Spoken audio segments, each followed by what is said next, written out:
நபிகள் பெருமானார் ஸல்லல்லாஹு அலைஹி வஸல்லம் சொல்வார்கள், அஜபல் அம்ரில் மூமின், ஒரு மூமினுடைய வாழ்க்கை ஆச்சரியம் ஆச்சரியம் ஆச்சரியம்.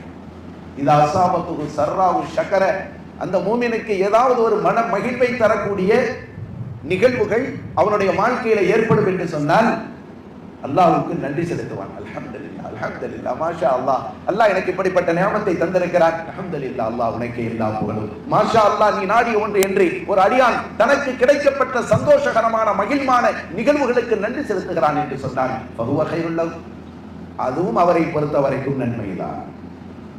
வைதா அஸாபத்துஹு ضراء صبر, ஆனால் அதே அடியான், அந்த அடியானுக்கு சோதனை ஏற்படுகிறது, ஒரு இடர் ஏற்படுகிறது, ஒரு கஷ்டம் ஏற்படுகிறது, ஒரு நஷ்டம் ஏற்படுகிறது, ஒரு இழப்பு ஏற்படுகிறது. அப்படி ஏற்படுகிற போது அல்லாஹ்விற்காக பொறுத்துக் கொள்கிறார்.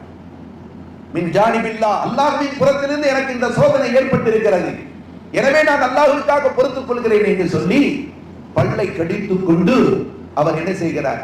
சபுர் செய்கிறார், பொறுமையை மேற்கொள்கிறார். அப்படிப்பட்ட தருணத்தை ஒரு மூமின் கடைபிடிக்கிற போது ஃபஹுவ கைருல் லஹு, அதுவும் அந்த மூமினுக்கு நன்மைதான் என்று பெருமான் ஸல்லல்லாஹு அலைஹி வஸல்லம்